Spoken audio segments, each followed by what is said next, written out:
What if I told you that right now, as you read these words, you're probably being controlled by forces you don't even recognize? Picture this. It's 6:47 a.m. and your hand is already reaching for your phone before your eyes are fully open. The blue glow illuminates your face as you scroll through notifications, checking emails, social media, news feeds. You tell yourself it's just a quick check, but 20 minutes later, you're still there, thumb moving in that hypnotic swipe-up motion. Sound familiar? This isn't a story about technology addiction, though. It's about something far more profound and universal, the silent surrender of our freedom to forces we barely acknowledge exist. Seneca, writing nearly 2,000 years ago, understood something that we've somehow forgotten in our modern rush toward convenience and instant gratification. He warned that we must cast aside many things toward which we incline as toward goods. The Roman philosopher wasn't being dramatic. He was pointing to a fundamental truth about human nature that remains as relevant today as it was in ancient Rome. We live in an age of unprecedented choice, yet, paradoxically, many of us feel less free than ever. We can order food with a tap, connect with people across the globe instantly, and access virtually any information we desire. But with each convenience comes a subtle trade-off, a small piece of our autonomy, handed over so gradually that we don't notice it's gone until we try to reclaim it. The coffee that helps us wake up becomes the crutch we cannot function without. The social media platform that connects us to friends becomes the validation machine we check compulsively. The streaming service that entertains us becomes the default response to any moment of boredom or silence. These aren't inherently evil things, but they illustrate a pattern that runs deeper than any specific habit or substance. What we're really talking about is the gradual erosion of our ability to choose discomfort over comfort, delayed gratification over immediate pleasure, intentional action over automatic response. It's not just about the obvious addictions: alcohol, drugs, gambling, though those certainly count. It's about the thousand small surrenders that happen so quietly we don't even hear the sound of our own chains clicking into place. The insidious nature of these dependencies lies not in their dramatic impact, but in their normalcy. Society doesn't just accept them, it often celebrates them. We bond over our need for morning coffee, laugh about our social media habits, and wear our busy schedules like badges of honor. But beneath this social acceptance lies a deeper question. When did we decide that needing something external to function normally was not just acceptable, but admirable? The answer matters more than we might think, because these small dependencies don't just limit our choices, they cloud our thinking. When we're operating from a place of need rather than choice, our decision-making becomes compromised. We start rationalizing behaviors that serve the dependency rather than our deeper values and goals. The hardest part about recognizing our dependencies isn't admitting they exist, it's accepting how much power we've given them over our lives. I once knew someone who insisted they weren't addicted to their phone, even as they checked it over 200 times a day. "I can stop any time," they'd say, while their hand unconsciously reached for the device during every pause in conversation. This isn't unusual. We've all been there in some form, haven't we? Defending habits that deep down we know control us more than we control them. The word addiction feels heavy, clinical, reserved for dramatic cases that end up in treatment centers or support groups. But what about the subtler forms of surrender? The way we automatically reach for our credit card when we feel sad, buying things we don't need with money we don't have? The way we fall into complaining as our default response to challenges, training our minds to focus on problems rather than solutions? The way we scroll through news and social media, feeding on outrage and comparison until our internal world mirrors the chaos we consume? These patterns share something crucial with more recognized addictions. They represent moments where we've stopped choosing and started reacting. We've handed over the wheel to automatic behaviors that promise relief, comfort, or stimulation, but ultimately deliver a different kind of prison. Seneca spoke of courage existing precisely because we expose ourselves to danger, and of nobility rising only when we treat as trivial what the crowd desperately desires. This isn't about becoming ascetic monks who renounce all worldly pleasures. It's about reclaiming the power to choose the power to say no to ourselves when something we want isn't something we need. But here's where it gets interesting. The moment we try to step back from these patterns, we discover just how deep they run.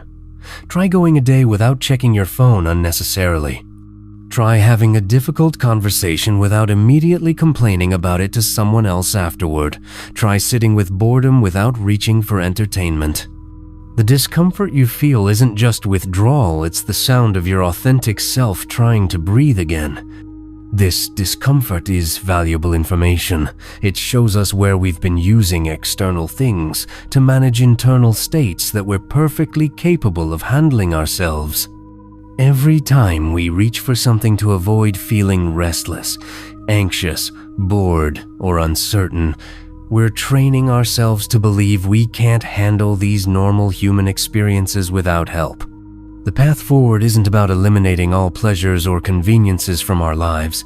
It's about distinguishing between what we choose and what chooses us. A glass of wine with dinner that you savor and enjoy is different from the glass of wine you need to unwind from your day. The difference isn't in the wine nights, in your relationship to it. This distinction applies everywhere.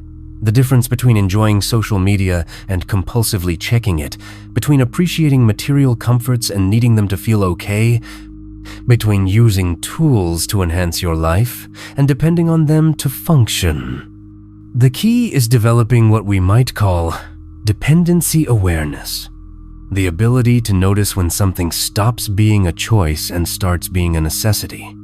Recovery isn't just for people with dramatic addictions. It's for anyone who wants to live from a place of intention rather than reaction, choice rather than compulsion. It's for anyone who's tired of being surprised by their own behavior, who wants their actions to align with their values rather than their impulses. Freedom isn't about having more options, it's about needing fewer of them. This realization hit me during a conversation with a friend who had just completed a digital detox. The strangest thing, she said, wasn't how hard it was to stay off my phone. It was discovering how much mental space I had when I wasn't constantly filling it with other people's thoughts. She had unknowingly stumbled upon one of philosophy's oldest insights. True wealth isn't measured by what we can acquire, but by what we can do without. The journey back to authentic choice begins with a simple but profound shift in perspective. Instead of asking, "What do I want?" we start asking, "What do I actually need?" Instead of, "How can I get more?" we explore, "What can I release?" This isn't deprivation, it's liberation through clarity. Start small, but start somewhere. Pick one dependency that feels manageable but meaningful. Maybe it's the automatic reach for your phone during quiet moments. Maybe it's the evening glass of wine that's become a necessity rather than a pleasure. Maybe it's the complaint session that follows every minor inconvenience. The specific choice matters less than the act of choosing. Here's the practice. For the next week, whenever you notice yourself reaching for this particular comfort or escape, pause. Don't judge yourself for wanting it. Don't create a dramatic internal struggle.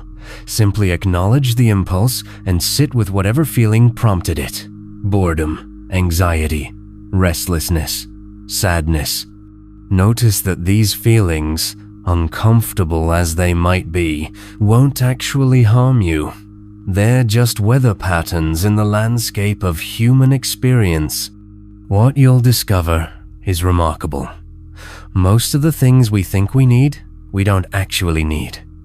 Most of the discomfort we're trying to avoid isn't as unbearable as we imagined.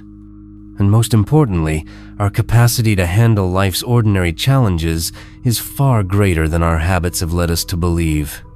This isn't a one-time achievement, but an ongoing practice. Dependencies are sneaky. They shape, shift, and adapt. The phone addiction might transform into a podcast obsession. The shopping habit might become a fitness compulsion.